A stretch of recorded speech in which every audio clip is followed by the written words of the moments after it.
오늘 본문은 사도 바울이 아레오바고에서 아테네 시민을 향해서 선포한 설교의 내용입니다. 아레오바고는 아레스 언덕이라는 뜻인데 아테네의 유명한 아크로폴리스 북서쪽에 있는 높이 115m의 석회암 언덕을 가리킵니다. 법정으로도 쓰이기도 했는데 지금 그곳에서 사도 바울이 담대하게 예수의 복음을 선포하고 있는 것입니다. 한 가지씩 그 내용을 살펴보겠습니다. 오늘 설교가 좀 지루할 수도 있겠다 이런 생각도 들고 한편 설명이 굉장히 어렵다 이런 생각도 드는데 더 귀를 기울여서 들으시면 유익을 얻을 수 있지 않을까 싶습니다. 먼저 22절, 23절은 지난 주일에 잠시 본 대로 아테네 사람들이 범사에 종교심이 많아서 도시가 우상으로 가득하고 심지어 알지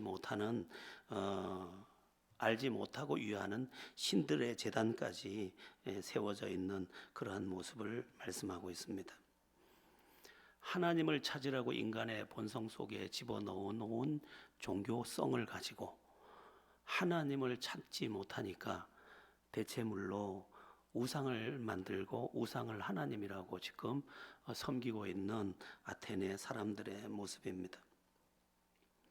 사실 수많은 세상의 종교가 그렇습니다. 하나님께서 인간의 본성 안에 하나님을 찾으려고 넣어준 그 본성을 가지고 종교성을 가지고 이제 하나님께로 가야 하는데 하나님을 찾지 못한 사람들이 자기의 종교심들, 종교성을 의지해서 저것이 하나님이라고 하자. 저것이 하나님이라고 하자. 그래서 우상의 영어 이름이 이미지입니다. 이미지. 이미지가 우상입니다. 그러니까 이미지를 만들고 그 이미지에게 자기를 굴복시키는 그러한 모습입니다. 우즈베키스탄은 그렇게 경제가 그렇게 선진 대열에 있는 나라가 아닙니다. 그런데 우즈베키스탄에 있는 그들이 알라를 믿겠다고 만들어 놓은 그 모스크의 그 내면을 영상으로 보고 제가 깜짝 놀랐습니다. 어떻게 이렇게 화려하고 이렇게 웅장하고 이렇게 드높게 저 건축할 수 있었을까? 그래서 그 금액을 제가 찾아봤습니다. 이 건축물을 건축하는데 얼마의 비용이 들었을까? 그래서 하나로 환산을 해보니까 1조 6천억 원이 들었습니다. 1조 6천억 원. 그러니까 높이 화려하게 뭔가 느낌이 있게 지어 놓으면 마치 그게 거기에 신이 강림하는 것처럼 그런 느낌을 줄 수 있기 때문에 더 높고 더 화려하게 그렇게 건축을 해 놓은 거죠. 속이는 거죠. 봤지?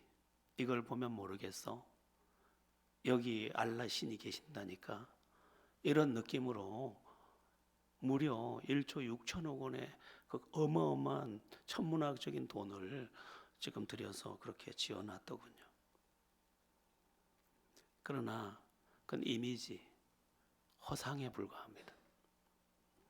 오래된 영화지요. 저도 이 영화를 몇 번 본 것 같은데 책으로도 한번 봤고요. 노틀담의 꼽주 보셨죠? 예, 거기에 한 창녀가 이제 마지막 이제 교수형을 당해야 되는데 그건 메시지입니다. 그 메시지가 뭐냐면 저 죄 많은 여인을 누가 건져줄 것인가? 그 여인은 우리 전체를 의미합니다. 죄 많은 인간을 누가 건질 것인가? 그리고 거기에 누가 나오냐면 아주 유명한 사제, 신부가 나오고 그 다음에 정치가 나오고 그리고 거대한 성전이 나옵니다. 예. 근데 나중에 그 결론이 뭐냐? 성전도 이 여인을 구원하지 못하고 그 아주 그럴듯하게 보이는 그 사제도 이 여인을 구원하지 못하고 그리고 그 정치도 이 여인을 구하지 못하고 오히려 그 매일 종을 치는 곱추 콰지모도 그 종을 치면서 사람 대접도 못 받는 콰지모도가 이 창녀를 건져줍니다. 물론 그것도 일시적이죠. 여러분, 세상의 종교가 저렇게 화려해도 다 그들을 건져주지 못합니다. 그러므로 하나님께서 십계명을 제정할 때 무엇을 말씀하셨느냐? 나 외에 다른 신이 없느니라. 이게 먼저 선포되어야 할 하나님의 말씀이었습니다. 나밖에 없어. 다 가짜야. 전 이미지라니까.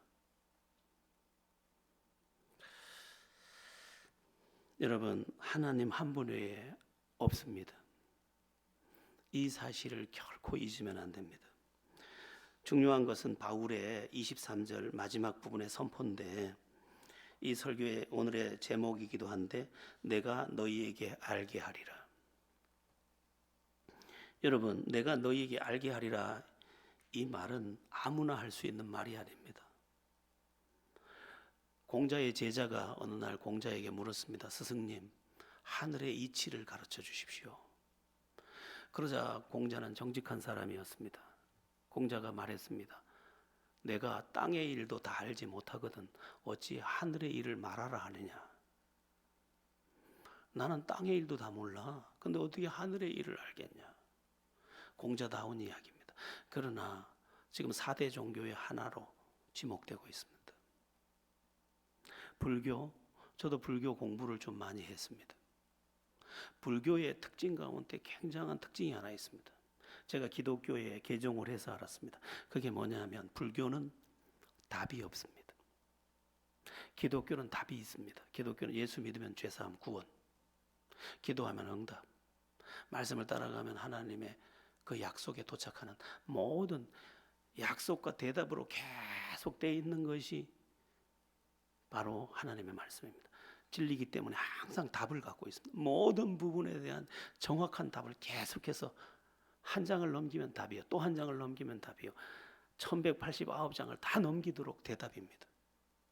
저는 처음에 예수 믿을 때 깜짝 놀랐습니다. 하나님이 이렇게 말해놨다고 이대로 안 되면 어떡하려고 이렇게 다 이렇게 단정적으로 말해놨지. 불교식으로 말하면 얼마나 좋아. 색즉시공 공즉시색. 색은 있는 것을 말해. 색, 있는 것은 공, 즉 공, 없는 것이고, 공즉시색, 없는 것은 곧 있는 것이고. 불교엔 답이 없습니다, 여러분. 그리고 석가모니가 해탈을 했다, 열반을 했다, 이 모든 것은 제자들이 하는 말이지, 그 석가모니가 죽은 후에 제자들이 갖다가 붙인 열반이고 제자들이 갖다 붙여놓은 해탈이지, 언제 석가모니 자신이 열반과 해탈에 내가 되었다라고 말한 적이 있습니까? 있으면 가져오세요. 예, 승려들도 있으면 가져오세요, 저한테. 저는 불교에서 답을 못 들었습니다. 그런데 제가 불교를 이해하게 된 것은 기독교로 와서 이해하게 됐습니다. 아, 이 사람들 이 얘기를 하고 있었구나. 답을 못 찾았네. 그런데 바울은 분명하게 그리고 담대하게 선포합니다. 그 아레오바고 그 언덕에서 분명하게 선포가 있습니다. 내가 너희에게 알게 하리라. 얼마나 당당하고 분명한 소리입니까? 그런데 여러분, 예수 믿는 모든 사람이 이렇게 말할 수 있다는 사실을 여러분은 아십니까? 우리의 믿음이 진짜라면 우리도 이렇게 말할 수 있습니다. 저도 분명히 말할 수 있습니다. 내가 알게 하리라. 인생이 뭔지 모르겠어. 그러면 저는 이렇게 말할 겁니다. 내가 말해줄게. 내가 알게 하리라. 왜 태어나서 왜 살고 왜 죽어야 되는지, 그리고 그 이후의 삶이 뭔지 나는 모르겠어. 내가 말해줄게. 내가 알게 하리라. 인간의 불행이 어디서 왔는지 난 모르겠어. 내가 알게 하리라. 인간의 살 길이 어디 있는지 모르겠어. 내가 알게 하리라. 나의 문제는 어떻게 해결하면 될지 모르겠어. 내가 알게 하리라. 여러분, 이렇게 말할 수 있습니다. 우리는 왜? 알고 있기 때문입니다. 여러분, 알고 계십니까? 예수 믿는 사람이 왜 방황을 멈추느냐? 알게 됐기 때문입니다. 왜 죽어도 예수밖에 모르느냐? 알게 됐기 때문에. 우리는 모르는 것을 가지고 예배하지 않습니다. 저는요, 제가 다니던 절에 스님이 저를 참 이뻐했습니다. 그때는 이런 몸이 아니에요. 얇고 예뻤어요. 안 믿으시죠? 예. 곱게 생겼었어요. 그런데 그 스님이 저한테 참 관심이 많았어요. 그래 이렇게 말했어요. 하루는 중을 만들자니 아깝고 안 만들자니 더 아깝다. 그러면 여기서 예, 대웅전에 들어가서 여기 칠성각서부터 쭉 저쪽까지 예, 1시간 정도 예불을 다 마치고 내려오는 연불을 제가 다 할 수 있었습니다. 그런데 아무것도 모르고 하는 거예요. 제가 어떤 스님한테 한 가지 물어봤어요. 낯선 스님한테 혹시 이 글귀를 아십니까? 하고 물어봤어요. 차식색 향미 중공 재현성 등시무차별 수한계품한 연금시수등 등무량 바람일 압니까? 하니까 처음 들어본다. 이게 불교의 식사기도예요. 그거 몰라요. 나는 안다니까. 그 정도로 불교에 깊이 있었습니다. 근데 답이 없어요. 모르고 했어요. 근데 우리는 알고 예배합니다. 알고 믿습니다. 알고 기도합니다. 알고 하나님의 뜻을 따라갑니다. 저는 여러분들이 모두 분명히 알아서 누가 모를 때, 누가 모른다고 할 때 내가 알게 하리라. 이렇게 바울처럼 담대하게 선포할 수 있는 믿음의 사람들 다 되기를 예수 이름으로 바랍니다. 이제 24절을 보겠습니다. 24절 우리 같이 한 목소리로 합독해 보겠습니다. 우주와 그 가운데에 있는 만물을 지으신 하나님께서는 천지의 주제시니 손으로 지은 전에 계시지 아니하시고. 그리스 신화에 굉장히 많은 신들이 있습니다. 2000년 전 사도 바울이 아테네에 갔을 당시에 그 도시에 약 3만 개의 크고 작은 신들과 또한 신상들이 있었던 것으로 그렇게 학계는 보고 있습니다. 3만 개나 되는 신상. 그 모든 것들은 사람들에 의해서 만들어진 것들이었고 사람의 손으로 빚어진 우상들이었습니다. 여러분 그리스 신화 한번 읽어보기를 권합니다. 저도 그리스 신화를 한 2번 읽었는데 그리스 신화를 보면 그들이 말하는 신들이 사람과 아주 비슷합니다. 그래서 뭐 제우스 신이 아들을 낳고 뭐 이런 그 사람이 자식을 낳는 것 같은 낳는 장면도 나오고 결혼도 하고 시기하에서 싸우기도 하고 죽이기도 하고 불륜을 저지르기도 하고 그런 그 신들의 전쟁 이야기가 그리스 신화, 그 아테네를 중심한 신화들입니다.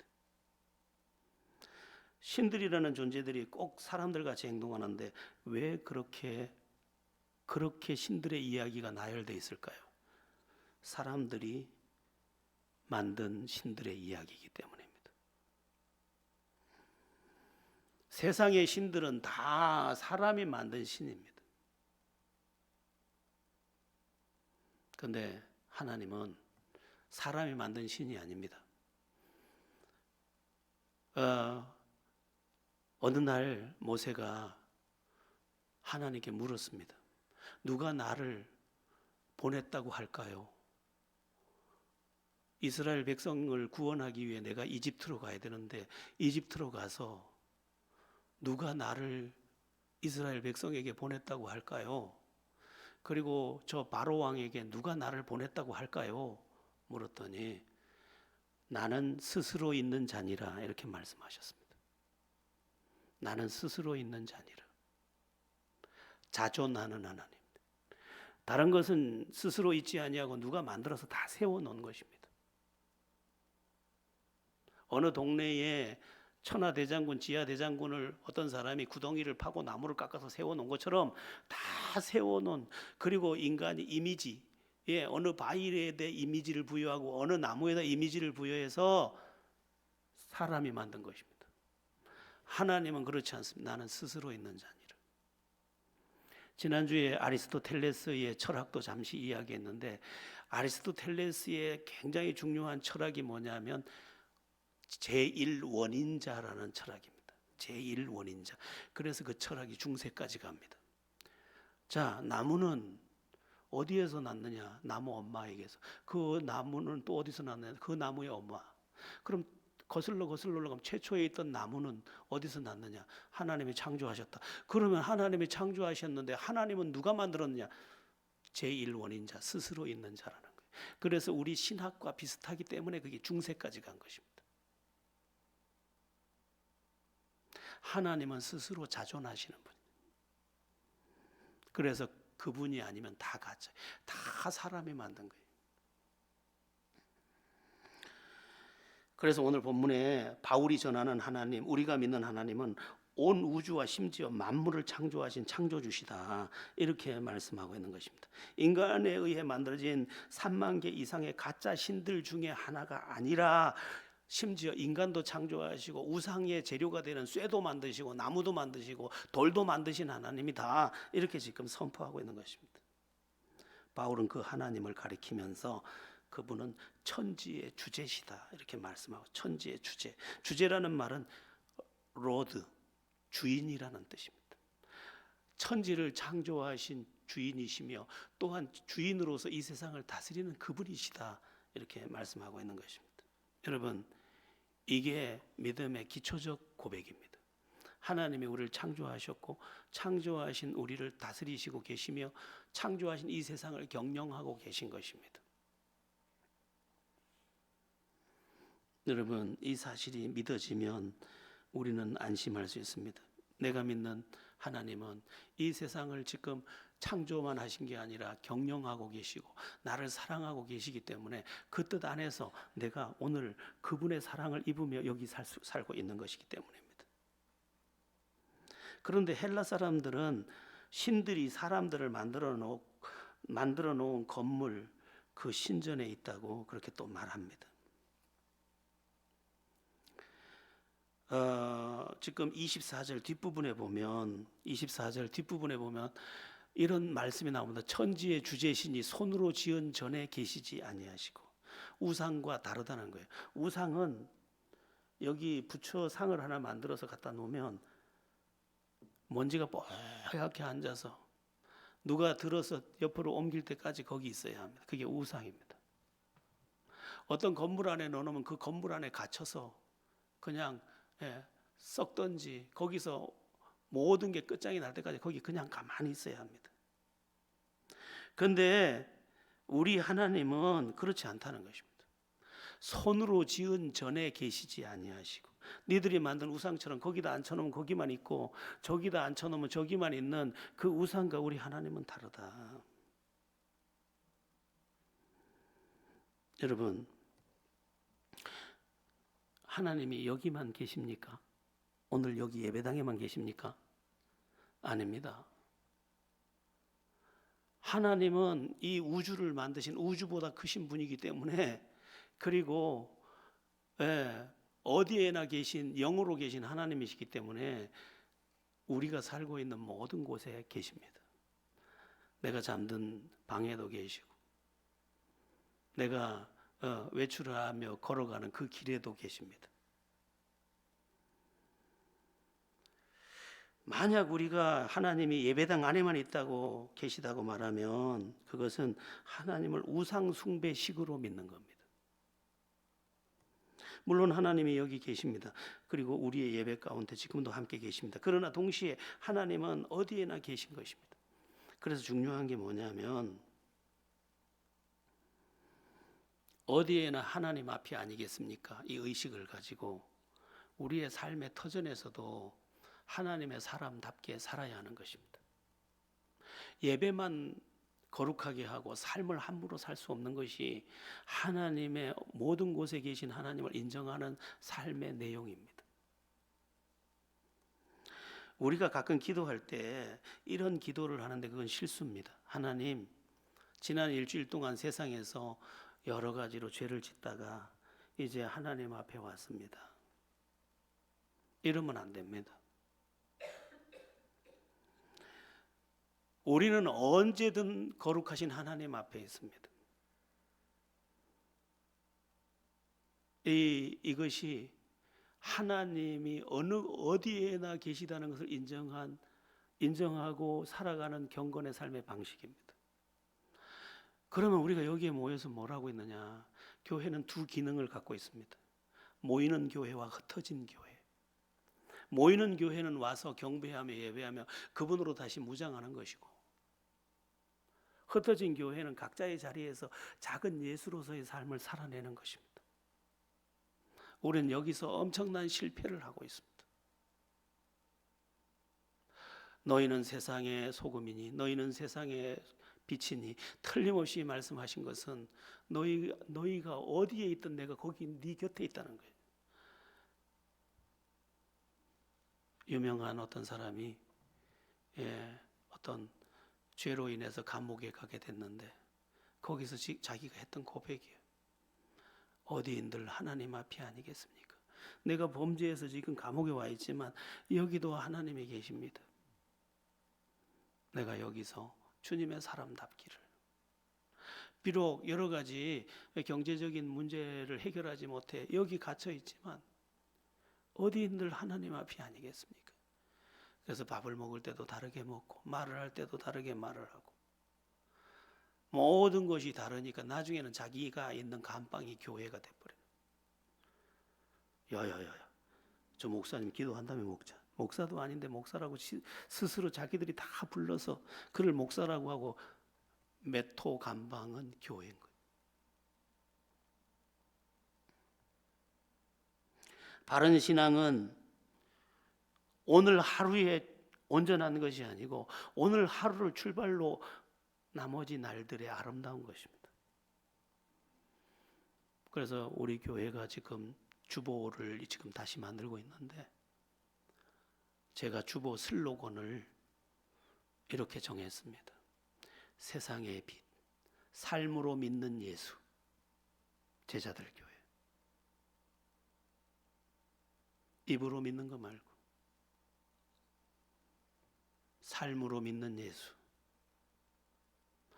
이건 저에게 하는 말이기도 합니다. 나의 세월이 얼마가 남아있는지 난 모릅니다. 난 내 인생 전체를 걸고 한번 믿어보고 싶습니다.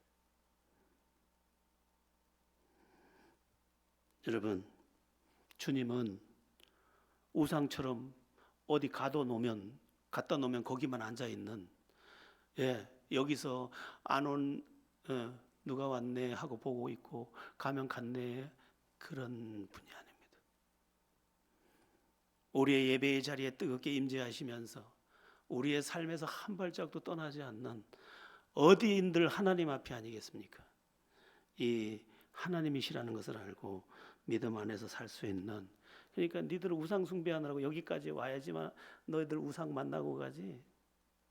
우리는 하나님의 전에서 예배할 때 그분을 뜨겁게 만날 뿐 아니라 우리 삶에서도 그분의 동행을 경험하고 있다, 이렇게 외치고 있는 것입니다. 여러분의 삶이 주님이 바로 곁에 계신 것을 느끼면서 주여 하고 아름다운 삶을 매 순간 살아낼 수 있는 여러분들 되기를 예수 이름으로 바랍니다. 25절도 중요합니다. 우리 25절 한번 한 목소리로 합독해 보겠습니다. 또 무엇이 부족한 것처럼 사람의 손으로 섬김을 받으시는 것이 아니니 이는 만민에게 생명과 호흡과 만물을 친히 주시는 이심이라. 아멘. 이 부분도 중요합니다. 많은 사람들이 하나님을 우상처럼 섬깁니다. 과일도 많이 갖다 바치고 곡식도 많이 바치면 그 우상이 만족해가지고 아주 우상이 흐뭇해가지고 뭐든지 다 풀어주는 것처럼, 저주를 안 내리는 것처럼 하나님을 그렇게 믿는 것은 바람직하지 않습니다. 많은 사람들이 내가 봉사를 하거나 헌금을 하거나 헌신을 하면 내가 하나님을 도와드린 것처럼 착각을 합니다. 아닙니다. 우리 하나님은 도움이 전혀 필요하지 않습니다. 이미 완전하시기 때문입니다. 오히려 우리가 그 반대로 하나님 없이 살 수 없는 존재입니다. 오늘 본문에 보면 만민에게 생명도 주고 호흡도 주고 만물을 친히 주시는 하나님이십니다. 이 하나님이 주시는 것을 가지고 살아갈 수 있을 뿐인 존재가 우리 인간인 것입니다. 하나님이 우리를 의존하고 계시지 않고 우리가 하나님을 의존해 있는 그런 존재라는 사실을 말씀하고 있는 것입니다.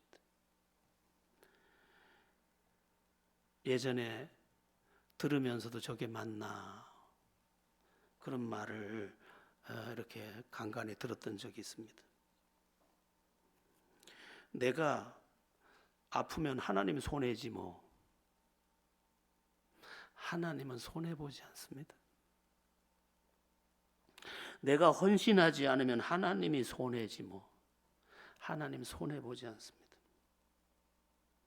심지어 내가 죄를 짓든 내가 신앙생활을 잘하든 못하든 하나님은 손해를 보거나 이익을 보지 않습니다. 또 한 가지, 내가 신앙생활을 열심히 잘하면 하나님이 나를 사랑하고 내가 신앙생활을 제대로 못하면 나를 미워한다. 그렇지 않습니다.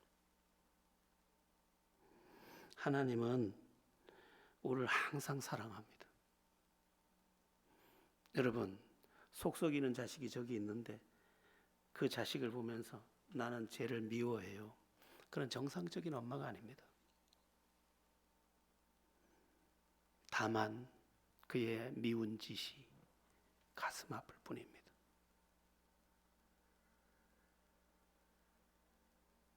이게 우상과 다른 거예요. 우상은 진노할까봐 우상을 달래는 거예요. 달래는 행위야. 쥐가 갖다 깎아놓고도 저주 내릴까봐 자꾸 갖다 바쳐야 돼. 그래야 저주를 안 내린다. 우상은 달래는 거예요. 달래는 거. 왜 무당들이 구슬합니까? 귀신을 노하게 했으니까 달래야 된다는 거예요. 떡해 먹여서 보내자는 거예요. 저 귀신. 하나님은 그렇지 않습니다. 여러분, 헌금도 마찬가지입니다. 하나님이 돈이 부족해서 우리 보고 헌금하라는 거 아닙니다. 하나님이 능력이 없어서 우리 보고 헌신하라는 것도 아닙니다. 하나님이 혼자 있으면 심심해서 예배하라는 것도 아닙니다.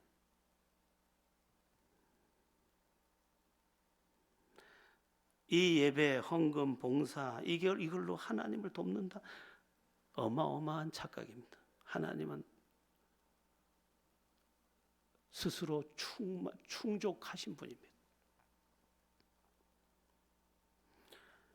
그러면 왜 헌금을 하라고 하고 봉사를 하라고 하고 헌신을 하라고 하고 사랑을 하라고 하고 용서하라고 하고 하느냐? 그것이 나에게 유익하며 그것이 내 삶의 존재의 빛이 되기 때문입니다.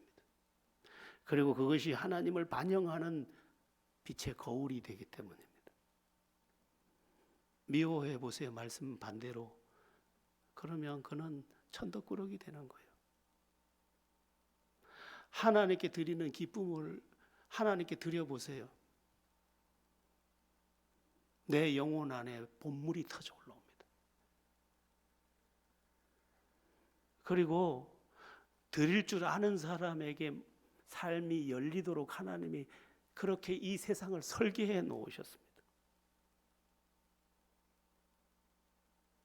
사랑하는 자가 행복하도록 하나님이 설계해 놓으셨습니다. 그러므로 사랑 안에서 행복하고 눈부시고 그 다음에 헌신 안에서 아름답고 눈부시고 그렇게 말씀하시는 것입니다. 왜 예배를 요청하냐? 하나님과 어우러져서 새롭게 되고 새롭게 된 삶으로 아름다운 인생을 살고 하나님을 보여주는, 그리스도를 보여주는 삶의 증거자가 되라고 여기 초청하신 것입니다.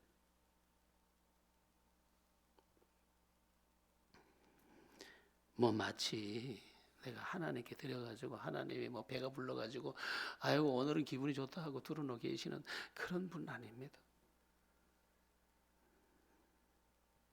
우리의 유익을 위해서 먹든지 마시든지 무엇을 하든지 다 하나님의 영광을 위해 하라. 그럼 하나님이 우리 것을 다 뺏으려고 하느냐? 아니, 네가 나에게 줄 때 네가 얼마나 소성케 되는지, 그리고 네 삶이 얼마나 눈부신지를 하나님이 그 눈으로 보면서 우리에게 말씀하고 계신 것입니다.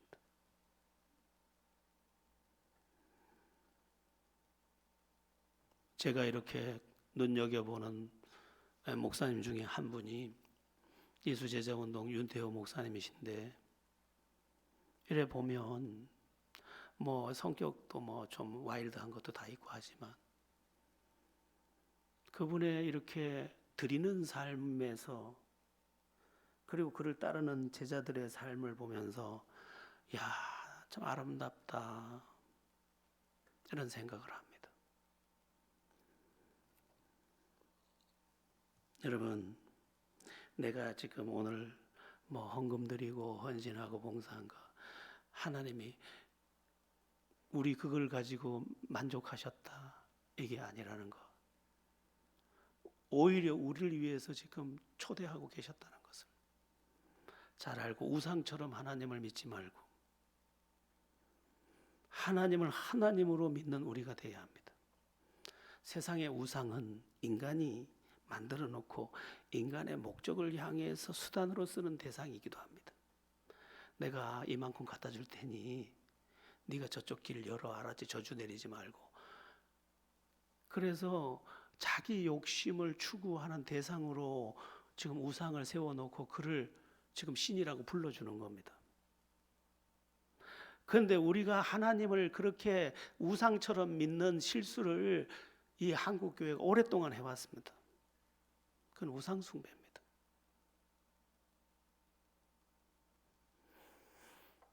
적지 않은 어려움을 겪을 때 저는 본질을 항상 생각합니다.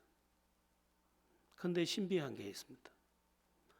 어려우면 어려울수록 본질이 보이고, 본질이 보이면서 내가, 하나님이 나를 지금 죽이셔도 내가 하나도 불평을 못할 것 같은데, 내 안에 주신, 이미 주신 사랑과 이미 주신 은혜가 절대로 그분에 대해서 부정적인 말을 단 한마디도 내뱉을 수 없겠는데, 아, 주님이 주신 은혜가 이미 내 생애 전체 속에 넘치고 있구나. 여러분, 우상처럼 하나님을 믿지 마시고 하나님을 하나님으로 인정하며 드릴 수 있는 것에 감사하고, 그런 아름다운 삶으로 하나님을 하나님답게 믿는 모두가 되기를 바랍니다. 이제 26절을 보겠습니다. 26절 합독합니다. 시작. 인류의 모든 족속을 한 혈통으로 만드사 온 땅을 살게 하시고 그들의 연대를 정하시며 거주의 경계를 한정하셨으니. 하나님은 인류의 모든 족속을 한 혈통으로 만드셨습니다. 한 사람, 처음 한 사람 아담을 통해서 사람의 기원을 여셨습니다. 그리고 사람들이 온 땅에 거하도록 하셨는데 그들의 연대를 정하시며 거주의 경계를 한정하셨다 되어 있습니다. 연대를 정하셨다는 것은 어느 만큼 살게 하시고 그 다음에는 거두신다는 말이에요. 그리고 거주의 경계, 삶의 터를 사람이 선택하지 않고 하나님이 선택해서 주셨다는 거예요. 여러분, 흑인으로 태어난 사람이 흑인으로 태어나고 싶어서 태어났겠어요? 아프리카에서 태어나고 싶은 사람 아무도 없었습니다. 북한에서 태어나고 싶은 사람이 북한에 태어나고 싶어 태어난 게 아니에요. 거주의 경계를 하나님이 정하셔서 누구의 자녀로 보냈던 그가 그에게서 태어나서 그 품에서 살도록 하셨다는 것입니다. 사람이 내가 모든 것을 결정하는 것처럼 현대 철학이 우리를 속이고 있지만 내가 결정한 건 그렇게 많지 않습니다. 내 얼굴, 내 유전자, 내가 가진 기질들, 내가 선택한 것이 아닙니다. 두뇌가 좋아서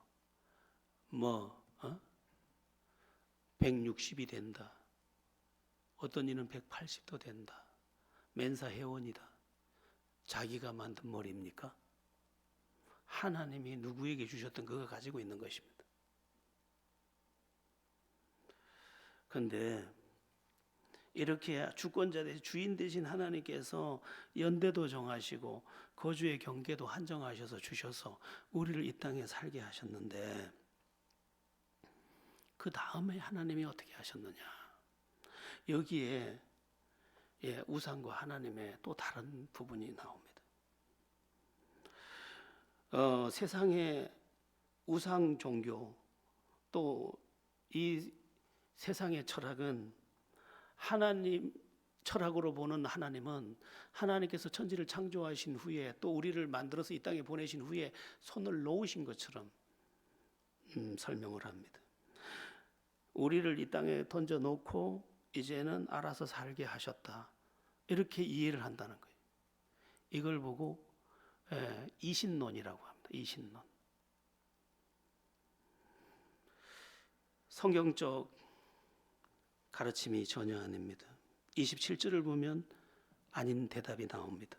우리 27절을 한번 합독해 보겠습니다. 이는 사람으로 혹 하나님을 더듬어 찾아 발견하게 하려 하심이로되 그는 우리가 각 사람에게서 멀리 계시지 아니하도다.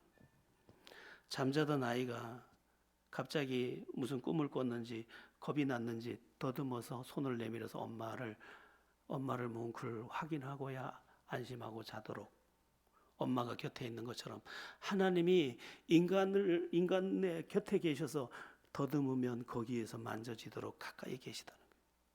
그래서 뒤에 뭐라고 나왔냐? 우리 각 사람에게서 멀리 계시지 아니하도다.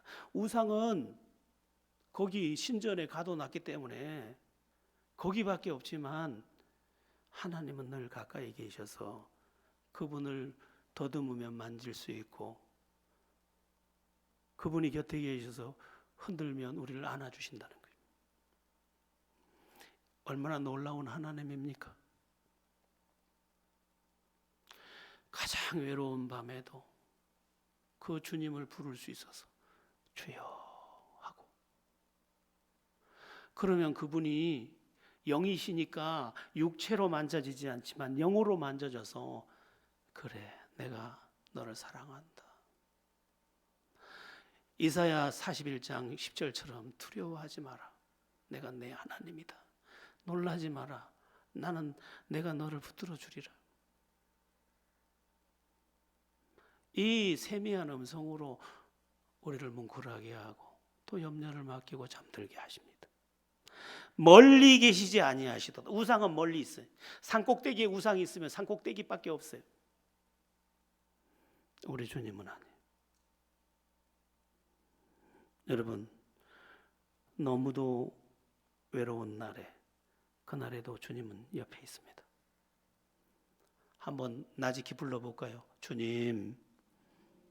항상 가까이 계신 주님을 우상을 믿는 거 아니에요. 우리는 절에 안 가면 절을 못하고 이런 거 아니에요.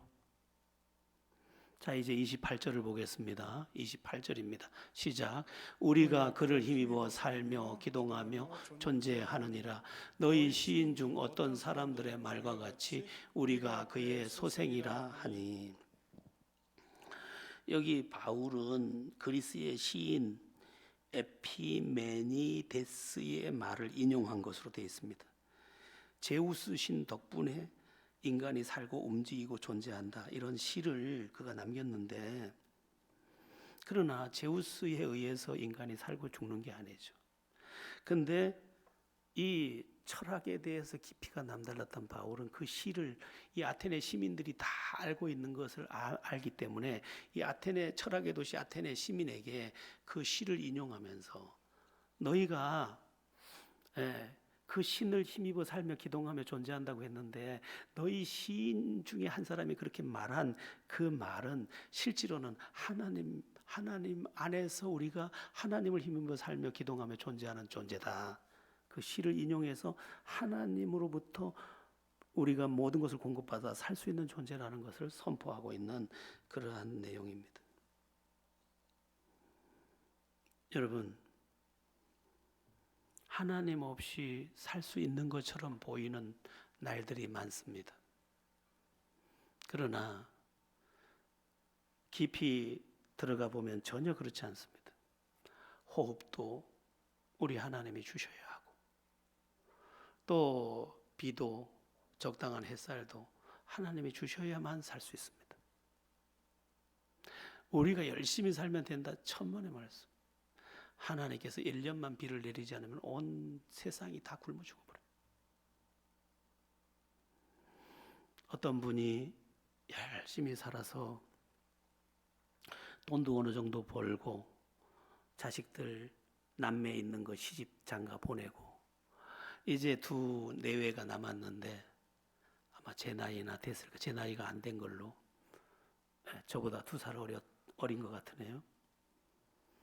그 부인이 아이고 이제 나도 좀 편히 쉬고 몸도 가꿔서 고생만 한 우리 남편하고 여행도 다니고 행복하게 좀 살아보고 싶다. 그래서 비만 클리닉에 가서 약을 받아왔대. 약을.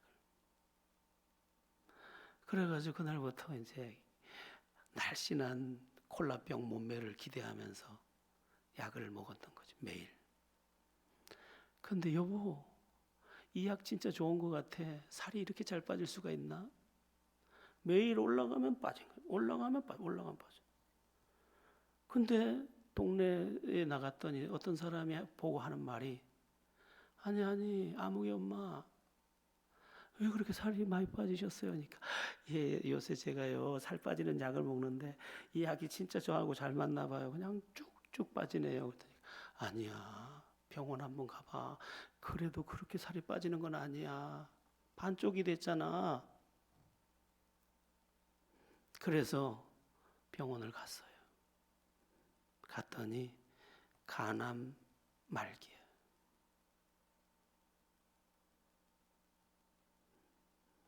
그걸 받아들고는 병원 복도에 앉아서 그 콘크리트 차가운 바닥을 때리면서 울면서 하는 얘기. 내가 먼지가 그렇게 많아서 자식들 키워 뒷바라지 하느라고 평생을 종처럼 살았는데 이제 사람처럼 한번 살아보려고 그러는데 말기 암이 웬 말이냐는 거예요. 그리고 2달 만에 세상 떠났어요. 그 장례식 소식을 제가 들었습니다. 살게 해야 사는 거예요. 오늘 김세령 권사님하고 같이 차 타고 내려오면서 뭐 이런저런 몸에 대해서 이야기했습니다. 아침 식사는 하셨습니까? 했더니 조금 먹었어요. 약 먹으려고. 무슨 약을 드십니까? 뭐 혈압약도 먹고 당뇨약도 먹고 뭐 다 먹는데